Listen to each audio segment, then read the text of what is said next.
Hello all, welcome to our channel Bharadwaj codes.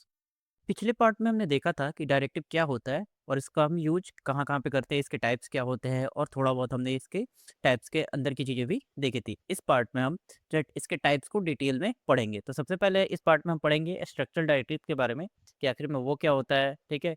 इसके कौन-कौन सा बिल्ट-इन डायरेक्टिव्स है, उनका यूज क्या होता है, ठीक है? ये सारी चीज़ें हम इस पार्ट में देखने वाले हैं। साथ में हम ये भी देखेंगे कि इनका रियल वर्ल्ड में यूज केस क्या होता है, प्लस इनमें जो है क्या डिफरेंस होता है, ठीक है? तो वो सारी चीज़ें हम इस पार्ट में देखने वाले हैं।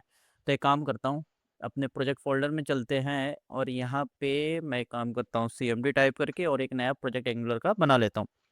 Test sorry not test NG new test PROJECT के नाम से टेस्ट प्रोजेक्ट। ये हमें सीएसएस वगैरह के लिए पूछेगा। मैं सीएसएस इंटर इंटर और इंटर प्रेस करके इसको कंप्लीट कर देता हूँ। ठीक है? ये हमारा अभी पैकेजेस इंस्टॉल कर रहा है। जब तक ये पैकेजेस इंस्टॉल कर रहा है तब तक इसमें का हम थ्योरी पार्ट कंप्लीट कर लेते हैं। तो देखो सबसे पहले हम देखते हैं कि स्ट्रक्चरल डायरेक्टिव क्या होता है। वैसे तो मैं पिछले वीडियो में बताया ही था, फिर से एक बार डिटेल में पढ़ लेते हैं। Structural directives change the structure of the DOM by adding और रिमूविंग एलिमेंट्स। स्ट्रक्चरल डायरेक्टिव क्या करते हैं कि वो डॉम के स्ट्रक्चर को चेंज करते हैं, उसमें कोई भी एलिमेंट ऐड करना हो या फिर रिमूव करना हो, इस टाइप की चीज़ें करके। क्लियर हो गया? अब देखो 3 जो है ना स्ट्रक्चरल डायरेक्टिव है।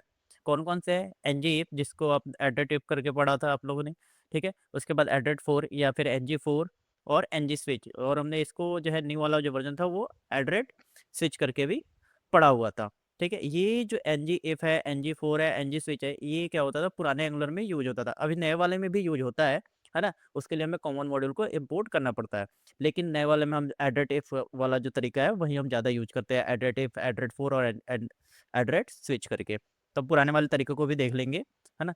उसके बाद जो है ये तो 3 हो गए कि हमारे पास 3 जो है इम्पोर्टेंट जो है बिल्ट इन स्ट्रक्चरल डायरेक्टिव है। अब उसके बाद हम इनका यूज़ कहाँ पे होता है? तो जैसे आप लोगों को पता होगा, ठीक है? तो आप लोगों को तो पहले से वैसे चीज़ें पता भी होगी, फिर भी एक बार बता देता हूँ। जो एड्रेट इफ जो था उसका हम यूज़ क्यों करते थे? तो किसी चीज़ को हमें दिखाना हो, छुपाना हो उस टाइप के लिए, हाइड एंड सो के लिए। तो सेम इस एनजी इफ का भी यूज़ वही होता है, जस्ट इसका स्ट्रक्चर जो है ना लिखने का तरीका इसमें चेंज हुआ है, ठीक है? पुराने वाले में क्या था तो हम एनजी इफ करके लिखते थे और इसमें जो है हम एड्रेट इफ करके नए वाले में लिखते हैं, ठीक है? ये क्लियर? उसके बाद है एनजी 4 डायरेक्टिव है, इसका भी सेम जो है स्ट्रक्चर चेंज हुआ है बस, ठीक है? लिखने का तरीका चेंज हुआ है, बाकी काम जो है इसका वही है, इसको लूप करना मतलब रिपीट करना है एलिमेंट को। और तीसरा जो है वो है हमारा एनजी स्विच डायरेक्टिव। जब हमें मल्टीपल कंडीशंस लगाने हो, जैसे कि हमने उसमें पढ़ा था एड्रेस स्विच एड्रेस केस करके, तो उसमें क्या होता था कि मल्टीपल कंडीशन लगाने के लिए हम इसको यूज़ करते थे, है ना? तो वहीं पे पुराने वाले एंगुलर में जो है ये यूज़ होता है और करंट वाले में भी अभी भी ये यूज़ हम करना चाहें तो कर सकते हैं। देखते हैं हमारा प्रोजेक्ट क्रिएट हुआ कि नहीं। ये अभी हमारे पैकेजेस इंस्टॉल कर रहा है, हमें इसमें बूटस्ट्रैप की भी ज़रूरत पड़ेगी। तो मैं यहाँ पे एक काम करता हूँ, बूटस्ट्रैप का जो हमारा npm कमांड है वो हम ले लेते हैं। ये रहा हमारा ng ऐड नहीं, हमें इंस्टॉल करना है फॉलोइंग तो ये रहा मैं npm इंस्टॉल बूटस्ट्रैप, इसको मैं कॉपी कर लूँगा, ठीक है? देखते हैं हमारा इंस्टॉल हो गया। एक काम करता हूँ यहाँ से cd करता हूँ और हम चलते हैं अपने टेस्ट प्रोजेक्ट के अंदर और यहाँ पे करूँगा कोड स्पेस डॉट इंटरप्रेस और यहाँ पे मैं बूटस्ट्रैप को भी इंस्टॉल कर लूँगा। इंटरप्रेस किया तो ये बूटस्ट्रैप इंस्टॉल कर देगा। इसके साथ ही हमें एक चीज़ और करनी है, वो क्या करना है तो बूटस्ट्रैप का सेटअप।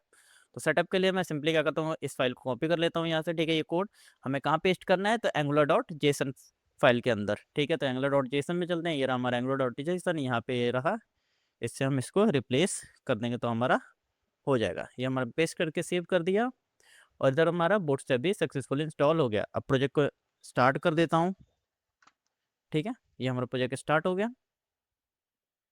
बिल्ड बन रहा है और यहाँ पे हम अपना प्रोजेक्ट भी ओपन कर लेते हैं लोकल होस्ट 4200 पोर्ट पे। तो ये हमारा एंगुलर का CLI दिख गया, ठीक है? एंगुलर का जो भी हमारा डिफ़ॉल्ट यूआई है वो हमारे सामने आ गया। अब जो हमारा पहला था वो क्या था तो हमारा था ng if, है ना? और ये जो ng की चीज़ें है ना, अब ये तो पुराना हो गया, ठीक है? तो नए वाले एंगुलर में इनको यूज़ करने के लिए ना हमें इनको इम्पोर्ट करना पड़ता है कॉमन मॉड्यूल से। तो हम चलेंगे अपने app.html में, ठीक है? क्योंकि अभी तक हमने इसके अंदर कोई भी कंपोनेंट क्रिएट नहीं किया, तो हम यहीं पे अपना काम कर लेंगे। इसको मैं हटा देता हूँ और चलते हैं ऐप कंपोनेंट के अंदर ts फाइल में और यहाँ पे कॉमा देके हम इंपोर्ट करेंगे COMMON कॉमन कॉमन मॉड्यूल को, ठीक है। अब ये मेरे को क्विक फिक्स और ऐड इंपोर्ट फ्रॉम कॉमन, देखो ये हमारा इंपोर्ट हो गया, यहाँ पे ऐड हो गया, ठीक है। अभी एक चीज़ और करता हूँ, इसको मैं हटा के, है ना, पहले प्रॉब्लम दिखाता हूँ कि ये प्रॉब्लम क्या शो करेगा, हमें क्यों इंपोर्ट करना पड़ता है, ठीक है। अब जैसे मान लो मेरे पास जो है एक H1 है ना, इसमें मैं डालता हूँ I am learning angular STRUCTURAL structural directives, ठीक है। मैंने सेव किया, यूआई पे चलते हैं तो ये हमें यूआई पे दिखेगा। इसको सेंटर करके बूटस्ट्रैप भी चेक कर लेते हैं। यहाँ पे आता हूँ, class text centre, save UI पे, तो ये हमारा सेंटर हो गया, यानी हमारा बूटस्ट्रैप काम कर रहा है। अब मेरे को यहाँ पे लगाना है एड ngif वाला, ठीक है। तो उसके लिए हम क्या करेंगे, स्टार ngif टाइप करेंगे, है ना। अब देखो हम किसके भी यहाँ पे कंडीशन लगाए, तो हमें उसके लिए एक वेरिएबल चाहिए होगा। तो चलो मैं यहाँ पे करता हूँ एक वेरिएबल क्रिएट एज शो करके, जो कि बुलियन होगा, और बाय डिफ़ॉल्ट इसको मैं फॉल्स कर देता हूँ, ठीक है। यहाँ पे सेव कर दिया, यहाँ पे आते हैं और यहाँ पे कर देता हूँ, अगर एज शो होगा, ठीक है, तब हमारा ये दिखेगा। सेव करते हैं तो यूआई पे देखो अभी नहीं दिख रहा, है ना। और अगर मैं इसको ट्रू भी कर दूँ यहाँ पे, अभी वजह भी बताता हूँ कि क्यों नहीं दिख रहा, अभी ये एरर थ्रो कर रहा होगा, तब भी हमारा नहीं दिख रहा। अब मैं अगर कंसोल ओपन करूँ ना, या फिर यहाँ पे लॉग हुआ है, यहाँ पे देखो, अब यहाँ पे तो नहीं दिख रहा, है ना। लेकिन अगर मैं कंसोल ओपन करूँ तो यहाँ पे देखो ये एरर थ्रो कर रहा है। मैं इसको थोड़ा और बड़ा कर देता हूँ, ये देखो क्या बोल रहा है, can not bind NG if since it's not a known property of H1 using app component, ठीक है। मतलब ऐप कंपोनेंट में जो ये है, ये एनजीएफ इसको नॉन नहीं है, तो इसको मतलब इंपोर्ट करके हमें यहाँ पे लगाना होगा। तो हम इसको अब लगा देते हैं, कॉमन मॉड्यूल से है हमारा इंपोर्ट। अभी देखो हमारा ये भी एक्टिव हो गया। अब मैं अगर सेव करूँ ना, तो हमारा एरर गायब हो जाएगा और ये देखो हमारा यूआई पे दिखने लगा, ठीक है। इस टाइप से हम इसका यूज करते हैं। आई होप आपको ये सब समझ में आ गया होगा कि हम ngif का यूज कैसे करते हैं। चलो एक बटन भी बना देते हैं वो यहाँ पे, है ना। बटन में कर देता हूँ, है ना, डिव के अंदर, और इसको डिव को मैं क्लोज कर देता हूँ। देखो यहाँ पे डिव के अंदर हमने टेक्स्ट एंटर कर दिया, बटन और क्लास बटन प्राइमरी कर दिया, और क्लिक के अंदर एक मेथड है, ठीक है। क्लिक के अंदर इसमें क्या है कि अगर इट्स सो ट्रू होगा तो ये इसको फॉल्स कर देगा, मतलब ठीक इसके अपोजिट कर देगा, जो भी होगा उसके अपोजिट करके इसमें असाइन कर देगा। सेव करते हैं, यूआई पे आते हैं, तब ये देखो ऐसा दिख रहा है। अब मैं क्लिक करूँ तो हाइड होगा, क्लिक करूँगा तो फिर आ गया, क्लिक करूँ हाइड, क्लिक करूँ तो फिर से आ गया, ठीक है। तो इस टाइप से हम वैलिडेशन लगा सकते हैं इसमें, मतलब जो भी हमें ngif यूज करना हो, ठीक है, स्ट्रक्चर डायरेक्टली फॉर्म कर सकते हैं। अब चलो ये तो हो गया। अब हमें चाहिए होगा इसको टेस्ट करने के लिए, जो जो हमारा ng4 है उसको देखने के लिए हमें चाहिए होगा कुछ डेटा। पहले इसको बता देता हूँ, ये भी सेम हमारा एड्रेड 4 की तरह ही है, ठीक है। इसका यूज हम क्या किस लिए करते हैं, तो लूप करने के लिए। तो चलो मान लेते हैं कि मेरे पास स्टूडेंट का एक एरे है, ठीक है। यहाँ पे आता हूँ या फिर काम करता हूँ, प्रोडक्ट्स नाम का हमारे पास एक स्ट्रिंग टाइप का एरे है, ठीक है। प्रोडक्ट नाम का हमारे पास एक स्ट्रिंग टाइप का एरे है, इसको हमें यूआई पे प्रिंट कराना है। थोड़े से और प्रोडक्ट डाल देता हूँ, ठीक है।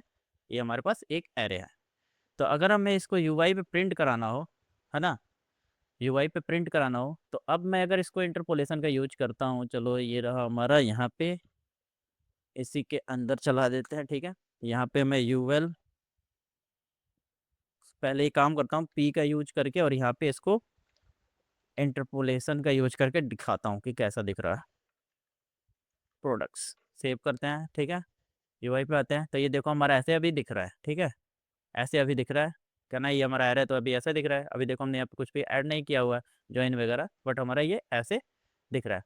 तो अब हमें इसको प्रिंट कराना है, ठीक है। लाइन बाय लाइन जैसे हमारा एरे प्रिंट होता है, तो लिस्ट है हमारे पास डेटा का, तो इसको प्रिंट कराना तो कैसे कराएंगे, ठीक है। मैं यहाँ पे इंटर प्रेस करके ये काम करूँगा, यूएल का यूज करता हूँ, है ना।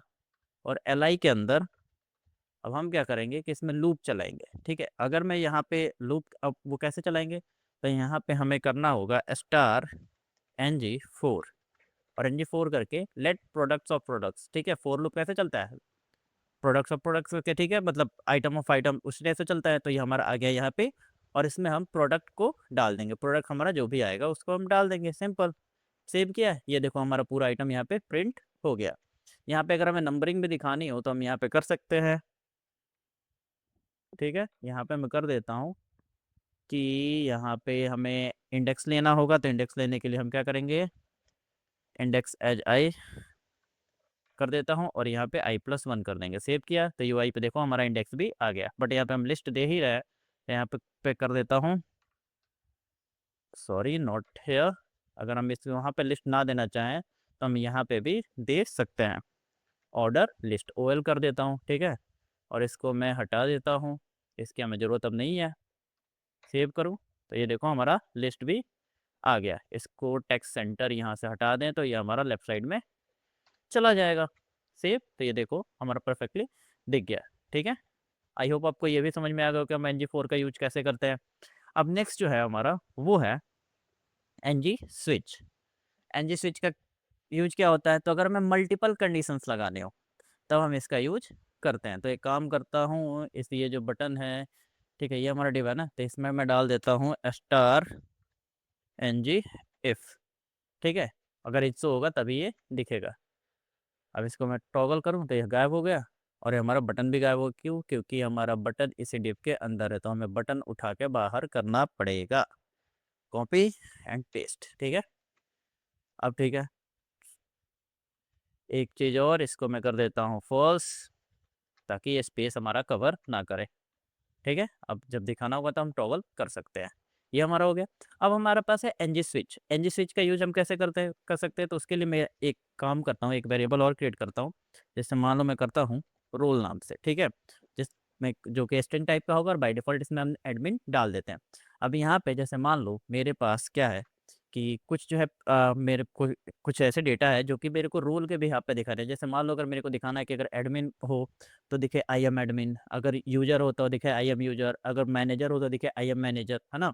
तो ये दिखाने के लिए मैंने पहले ही बोला था कि आप NG इफ़ का भी यूज़ कर सकते हैं, है ना, ठीक है। मतलब इफ़ एल्स का भी यूज़ कर सकते हैं, या फिर अगर हमें मल्टीपल कंडीशन लगाने हो तो हम स्विच केस का भी यूज़ कर सकते हैं। तो हम देखने वाले हैं स्विच केस के बारे में। तो स्विच केस का इसमें सिंटैक्स क्या होता है, तो स्विच केस का सिंटैक्स क्या होता है कि जो भी हमारा पैरेंट एलिमेंट होता है, ठीक है, उसके अंदर हम स्विच केस NG स्विच डाल के, ठीक है, एंगल ब्रैकेट में, और उसके अंदर हमारा जो भी वेरिएबल है उसको पास कर देते हैं, और उसके अंदर हमारे पास जो भी जो वैल्यूज आने वाले होते हैं, जो हमारे पास 6 वैल्यूज होती है, ठीक है, तो उसको हम NG स्विच केस के अंदर डालते हैं। और अगर कोई भी हमारा ना हो, मतलब मैच ना हो, तो हम ये वाला स्टार NG स्विच डिफ़ॉल्ट डाल सकते हैं, ठीक है। तो चलते हैं अपने HTML फाइल में। अब यहाँ पे मैं एक डिव ले लूँगा, है ना। डिव के अंदर एक काम करते हैं, यहाँ पे अब मैं करूँगा एंगल ब्रैकेट शुरू और कहूँगा NG SWITCH स्विच, है ना। अब NG स्विच के अंदर हम डाल देते हैं कि रोल, इसमें क्या आएगा, तो हमारा आएगा रोल, ठीक है, रोल आएगा, रोल आ गया। अब इसके अंदर हम अपने केसेस लिखेंगे, है ना। तो P के अंदर चलो मैं ये वाला मैं अलाउ कर देता हूँ, समझा भी देता हूँ इसमें, या फिर और भी मैं ऐड कर देता हूँ P टैग के अंदर कंडीशन, जैसे मान लो मैनेजर, ठीक है, ये मैनेजर हो गया। उसके बाद से और भी 1-2 डाल देता हूँ, चाहे इतना ही रहने देते हैं, ठीक है, ये हो गया। अब देखो यहाँ पे हमारा यूआई पे क्या दिख रहा होगा, अभी आप गेस करो क्या दिख रहा होगा। यहाँ पे हमारा रूल क्या है, एडमिन, तो यहाँ पे हमारा क्या दिखना चाहिए, एडमिन यूजर। चलते हैं यूआई पे, तो ये देखो हमारा एडमिन यूजर दिख रहा है। एक काम करता हूँ, इसमें कर देता हूँ क्लास CL और टेक्स्ट सेंटर, सेव करूँ, यूआई पे है तो ये हमारा सेंटर में आ गया, ठीक है। अब ये कैसे काम करता है वो बता देता हूँ। होता ये है कि जो भी हमारा यहाँ पे रोल है, ठीक है, इसमें जो भी हमारा वेरिएबल, ये जो रोल वेरिएबल है, ये हमारा यहाँ पे देखो मेन डिफ में आ गया, ठीक है। और उसके बाद हम यहाँ पे केसेस लिखते हैं। अब केस, अगर मान लो कि रोल जो है एडमिन होगा तब हमें ये टेक्स्ट दिखाना है, अगर रोल यूजर होगा तो ये टेक्स्ट दिखाना है, अगर मैनेजर होगा तो ये टेक्स्ट दिखाना है, और अगर कुछ भी नहीं होगा इनमें से तो हम अननोन यूजर दिखाएंगे, ठीक है। यूआई NG स्विच केस क्या करता है, यही काम करता है। चलो रोल को चेंज भी कर लेते हैं। तो रोल को मैं यहाँ पे आता हूँ और इसको मैं कर देता हूँ, चलो कुछ भी डाल देता हूँ, ठीक है। मैंने कुछ भी टाइप किया तभी हमारा दिखेगा अननोन यूजर। वहीं पे अगर मान लो मैं यहाँ पे करता हूँ, क्या क्या हमारे पास था, हमारे पास था एडमिन यूजर मैनेजर, चलो मैं मैनेजर करता हूँ, मैनेजर सेव किया, यूआई पे आए तो ये देखो हमारा मैनेजर दिख रहा है। तो इस टाइप से अगर हमें मल्टीपल कंडीशन लगाने हो तब हम NG स्विच केस का यूज करते हैं, या फिर एडिट स्विच केस का भी हम यूज करते हैं नए वाले एंगुलर में। आपको जो मन करे वो आप यूज कर सकते हो, है ना। यूज करने के लिए हम फ्री है, ठीक है, कोई भी लिमिटेशंस नहीं है, बट हम स्टैंडर्ड बस फॉलो करते हैं ताकि हम जो है अप टू डेट रहें। आई होप आपको ये सारी चीज़ें समझ में आ गई होंगी कि हम इसको कैसे यूज करते हैं। अब नेक्स्ट जो हमारा है कि इनका रियल वर्ल्ड में यूज क्या होता है, ठीक है, कहाँ पे होता है। NG इफ हो गया, फिर एडिट इफ हो गया। मैंने पहले भी एडिट इफ के बारे में बताया था कि जैसे कि हमें लॉगिन लॉगआउट वाली फीचर बनाने हो, वैलिडेशन मैसेज दिखाने हो, जो कि हम अभी जब फॉर्म्स वगैरह पढ़ेंगे तो उसमें मैं आपको ये दिखाऊंगा, तब हम यूज करेंगे। ठीक है, लोडर स्पिनर का हो, जैसे मान लो जब हमारा एपीआई कॉल होता है तो जब तक डेटा जो है ना वो पुल हो रहा है होता है डीबी से, ठीक है, मतलब सर्वर से जब तक डेटा पुल हो रहा है तब तक हम लोडर स्क्रीन पर दिखाते हैं।